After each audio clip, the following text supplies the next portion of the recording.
Good morning, it's Good News Friday.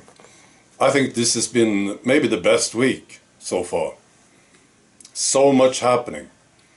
So I picked a few stories. First, something personal. It's been very, very cold here in Sweden this week.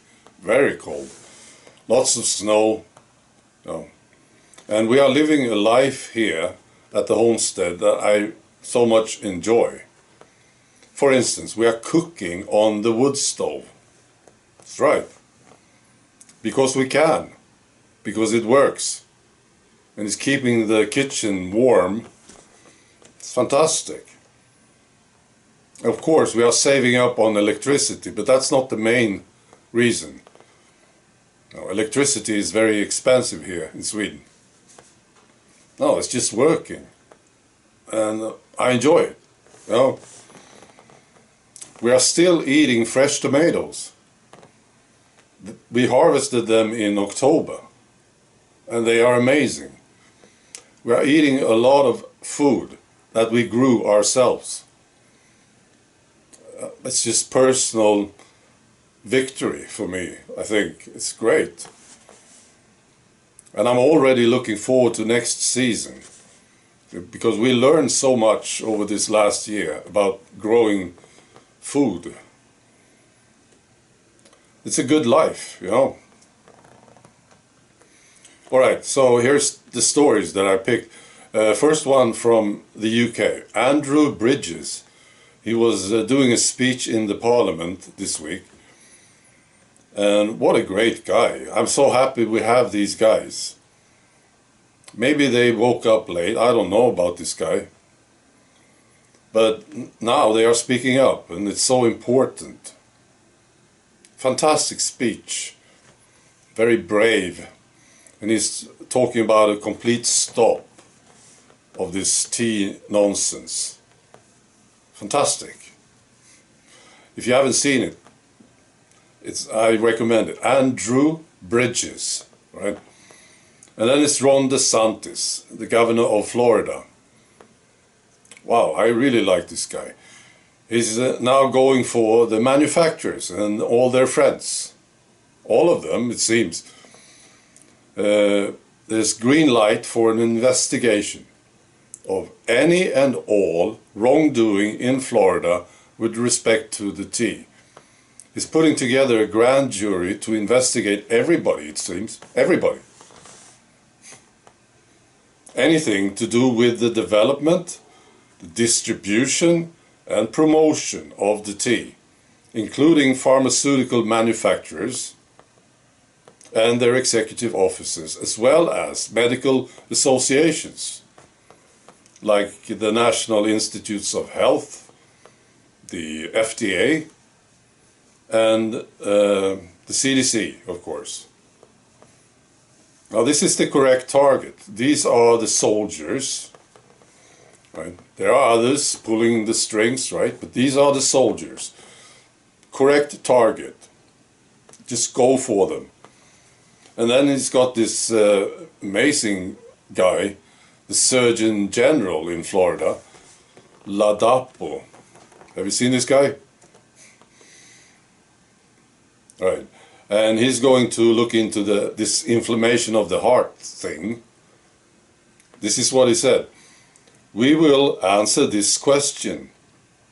It's a question that I'm sure keeps the CEOs of Pfizer and Moderna up late at night, hoping no one ever looks.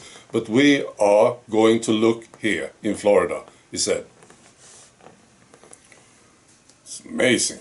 These two guys, I'm sure they got some very good people around them. Now, Ron DeSantis, he was pro-tea in the beginning, and then it changed, I think sometime during 2021. He changed his mind. And then he's been fighting this. See? Very competent man, I think. He's not just talking, he's doing things. He stopped the thing in Florida, didn't he? He stopped it. Very good guy. I saw a comment from him. He said, I kept this state open and I kept this state free. And we now have the biggest budget surplus in the history of Florida. Ron DeSantis for president. Right. I think he's going to be hard to handle for the globalists. Put him in the White House. That's what I say. And then I enjoy watching the reactions, to all this. The Bridges speech in the UK Parliament, for instance, I saw it, and I think there were like 10 MPs in the hall. The others, they didn't want to be there. That's funny, because they are guilty, of course. They don't want to hear about this. But it was broadcasted.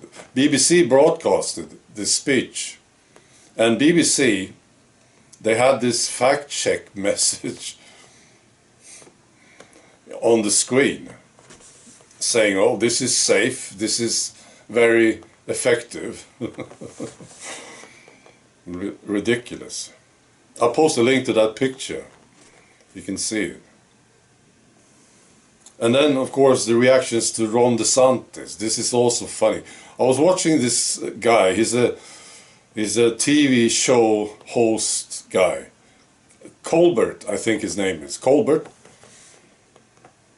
And he was trying to make jokes about Ron DeSantis. And he had this audience, of course. And they are supposed to laugh, and they did laugh. But it was it was embarrassing, basically. Very bad jokes. Now, this guy, Colbert, I remember this guy. He was the one who did this show, this sort of cabaret thing on his show, with singing and dancing and people dressed up as needles. I'm sure you've seen this thing. So, of course, this is making him very uncomfortable, all this stuff. Ron DeSantis and this guy Ladapo doing this in Florida. And he wants to stop it. He can't stop it, right? Because at the end, this guy, Colbert, I think that's his name, he will be considered a big clown, right? And this show that he did, this cabaret thing, will be all over social media. Look at what they did, these stupid idiots. And he feels he has to stop it. I'm sure it's keeping him up at night. This thing, what's going on now, with the truth coming out. It's great. Now that part of this thing, I love it. How these people react to all this. They try to keep it silent, shut all the doors. We don't want to hear anything, I enjoy this very much. Right. Finally, I just have to tell you this too, right? I talked about this already. Malone and McCullough is back on Twitter. Now, I wasn't sure if Elon Musk would do it, invite them back, because I still think this will give him some major problems with the organizations like the EU. The EU will try to fine Twitter because of this. Because of what's happening on Twitter right now.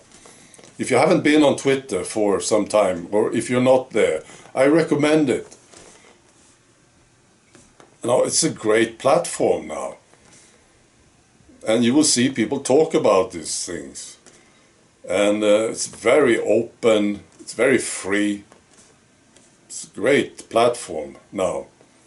So well done, Elon Musk. Yeah, I wasn't sure that he would actually go through with this, getting these two guys back.